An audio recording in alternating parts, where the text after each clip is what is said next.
Mis seguidores de mi canal de YouTube, aquí está de vuelta el profe Anquiel, por supuesto, con una nueva lección para seguir aprendiendo español y literatura.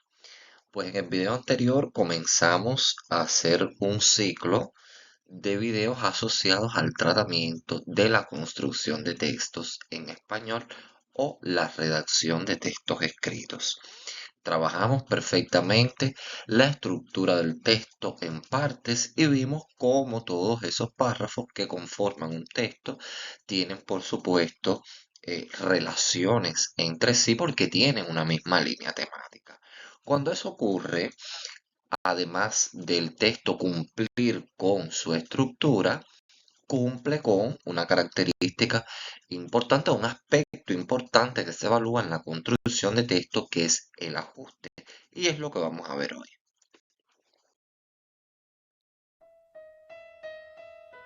Por tanto, el tema continúa siendo procedimientos para la construcción de textos escritos y hoy vamos a trabajar el ajuste como ya les anunciaba.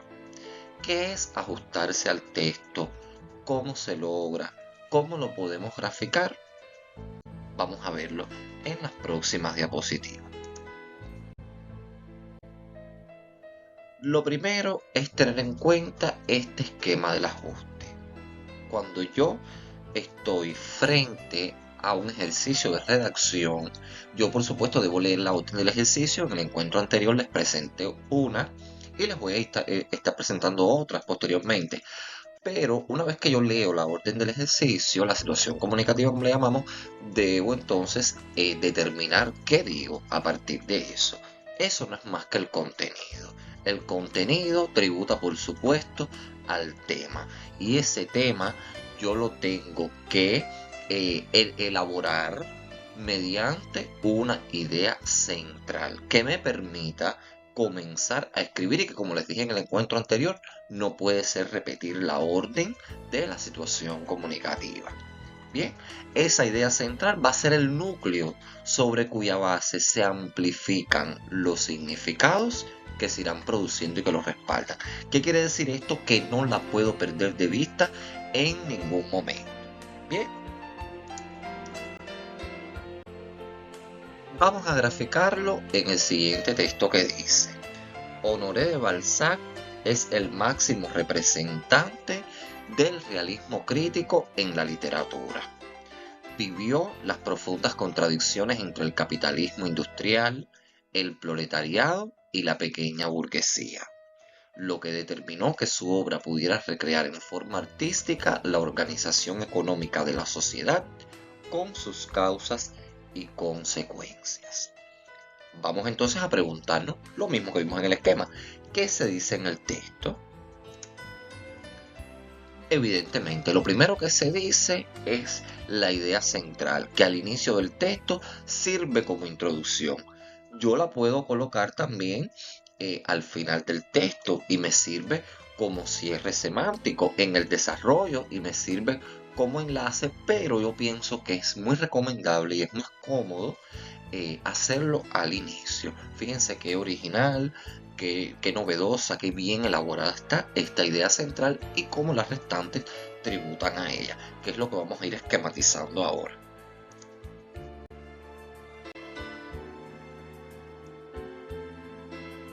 Ahí tenemos la idea central, la volvemos a reproducir y vamos a ver entonces qué ideas la sustentan, la respaldan, que son las llamadas ideas principales.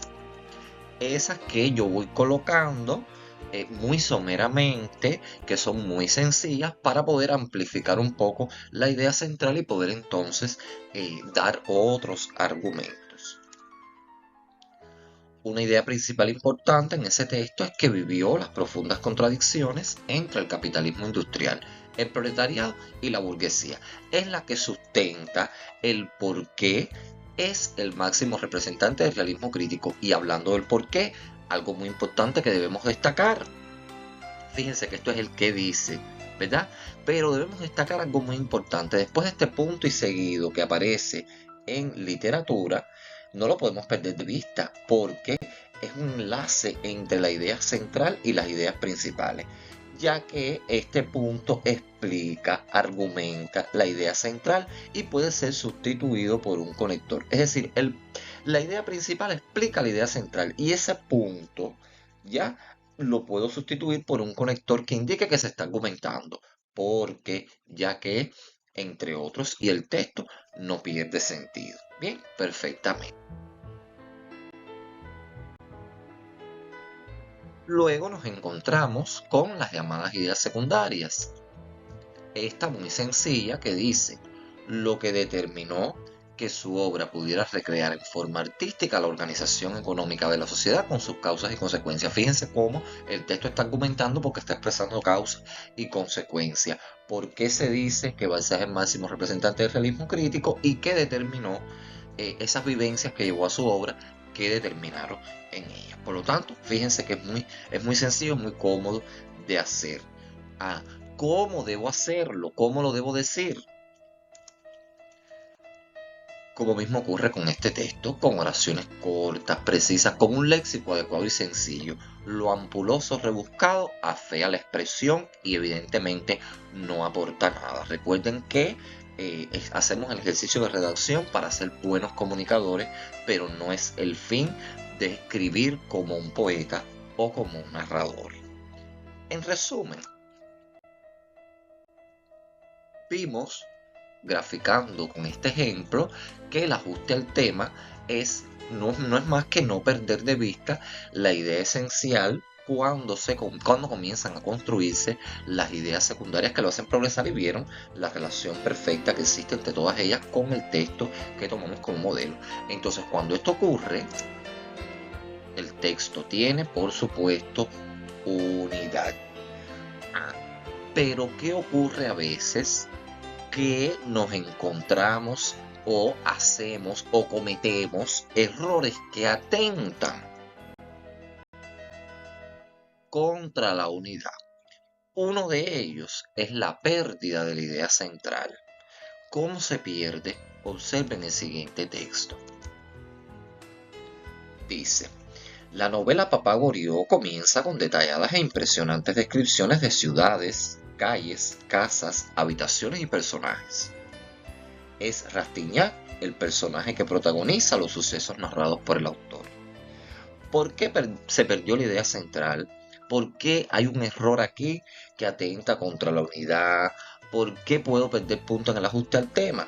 Porque en esta última oración se desvió el tema. Se fue de lo general a un elemento muy particular que quizás no era el momento o no era el momento de decirlo. Bien, cuando se habló de los personajes, automáticamente el autor comenzó a hablar de Rastignac y comenzó a caracterizar el personaje y desvió el tema. Por lo tanto, perdió la idea central. Es muy sencillo, como en la primera oración, ir a lo general y entonces después, en otro momento, poder entonces haber arribado a esta otra idea que, por supuesto, hizo perder la idea central. Eso es muy importante. Podemos tener la mente poblada de ideas, pero tenemos que estar claros en lo que vamos diciendo, porque la unidad es como una hilación. Bien, y si se afecta a la unidad, se afecta a la coherencia y se afecta a un grupo de aspectos también. Fíjense, ahí se lo he señalado cuál es la idea que provocó la pérdida de la idea central. Otro de los errores que atenta contra la unidad. Observen este texto que dice: los diálogos entre los personajes, los diálogos más interesantes son los que se establecen entre Vautrin y Rastignac. Los personajes antes citados conversan sobre asuntos que resultan muy importantes. ¿Qué pasó? Hay una ligera variación de vocabulario. Se dice lo mismo pero con otras palabras. Por lo tanto, se repitió la idea central.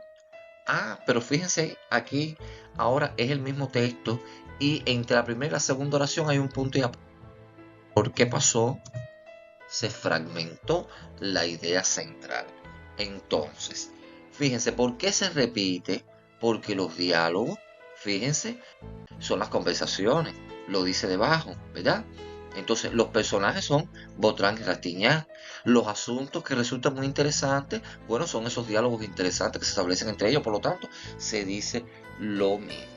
Por lo tanto, esto constituye otro error que atenta contra la unidad y que se hace y ocurre con muchísima, pero muchísima frecuencia.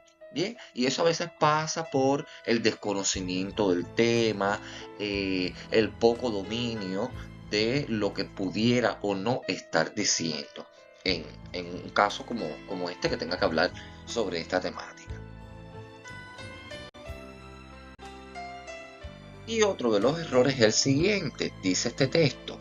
El argumento de esta novela entrelaza historias que reflejan el distinto destino de los personajes, que muestra la relación hombre-sociedad, la cual describe un mundo complejo. ¿Qué pasó?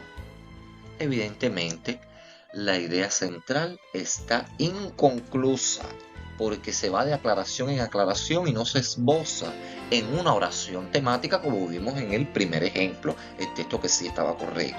Bien, por lo tanto, yo pudiera estar diciendo perfectamente el argumento de esta novela entrelaza las distintas historias de sus personajes y ahí me quedara esbozada en una oración temática la idea central y no hay necesidad de dar tantos detalles. Esto ocurre también a veces para extender lo que se dice y verdaderamente es otro error y que no se debe hacer porque también repetimos o apelamos a otras estructuras, a otras ideas que realmente no aportan nada, que no engloban la esencia del texto. De ahí el nombre de idea central. Bien, y de idea temática, como también se le puede llamar oración temática.